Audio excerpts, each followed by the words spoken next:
SBI life ने अपने चौथी तिमाही के नतीजे पेश किए हैं और नतीजे अनुमान से बेहतर रहे हैं। स्टॉक इम्पैक्ट पे भी हमें दिखाई दे रहा है। हमारे सहयोगी अनुराग शाह ने कंपनी के एमडी और सीईओ अमित चिंगरन से खास बातचीत की है। इस बातचीत के अंश आपको दिखाते हैं।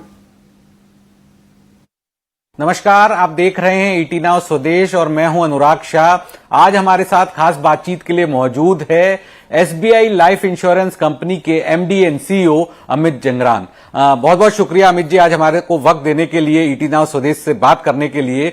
चौथी तिमाही के नतीजे से ही मैं शुरू करना चाहूंगा। अगर हम देखें तो उम्मीद से बेहतर नतीजे पेश किए हैं। एपी जो प्रीमियम है आपका पूरे साल भर के अंदर 9% से बढ़ा है। तो समझना चाहेंगे क्या स्ट्रेटजी में बदलाव हुआ आपका और Q4 में किस तरह का प्रदर्शन रहा?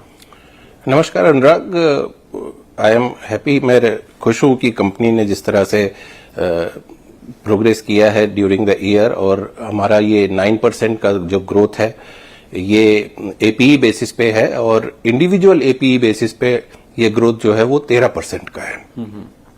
तो हमारी शुरू से यही प्रयास है कि हम कस्टमर को उनकी जरूरत के हिसाब से प्रोडक्ट्स पहुंचाएं, और इसीलिए हमने साल के दौरान में अपने ट्रेडिशनल प्रोडक्ट्स में भी नए प्रोडक्ट कुछ इंट्रोड्यूस किए हैं, और चौथी तिमाही में स्पेशली हमको उन प्रोडक्ट से कुछ अच्छा कंट्रीब्यूशन भी मिला है। तो ओवरऑल जो 13% का इंडिविजुअल एपीई ग्रोथ है, हम आने वाले साल में भी उसी लाइन पे ग्रो करने का प्रयास है।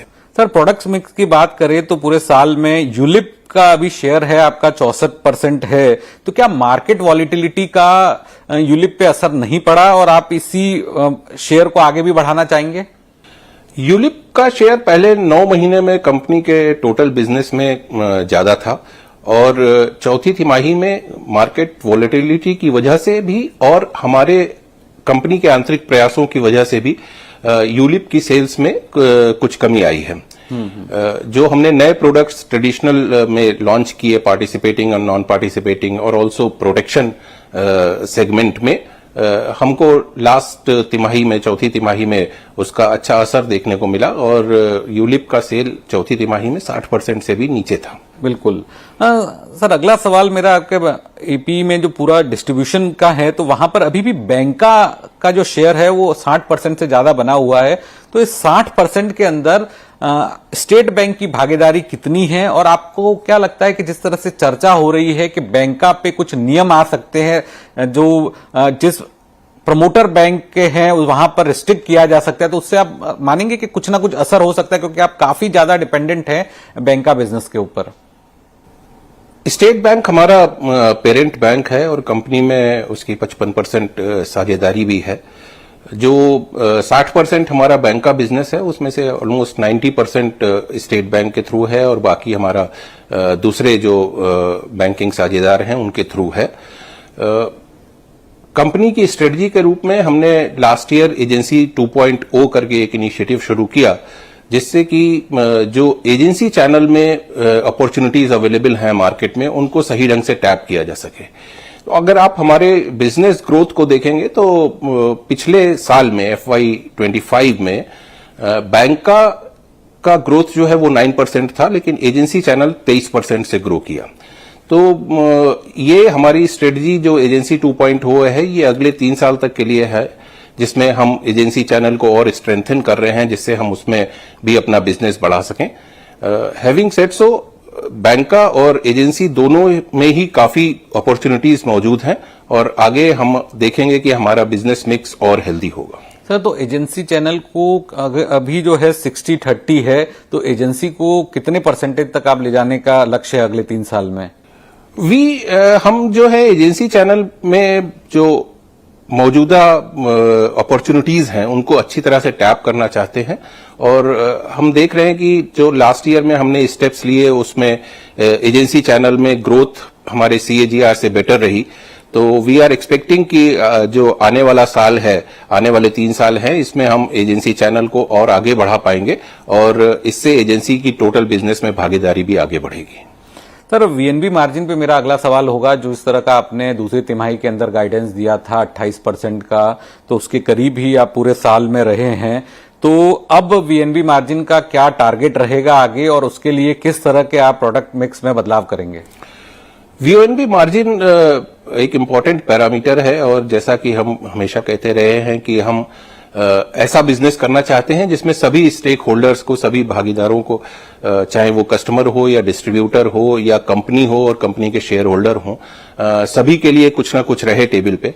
तो इसी स्ट्रेटजी के अंदर में हमने बिजनेस मिक्स को इस तरह से मिलाना चाहा है कि हमको एक वीओएनबी मार्जिन भी हेल्दी मिले। और अगर आप चौथी तिमाही के नतीजों को देखेंगे स्टैंड अलोन बेसिस पे, तो वीओएनबी मार्जिन 30.5% था, जो कि हमारे ट्रेडिशनल प्रोडक्ट्स में ज्यादा सेल की वजह से और यूलिप में कुछ कम सेल की वजह से संभव हुआ।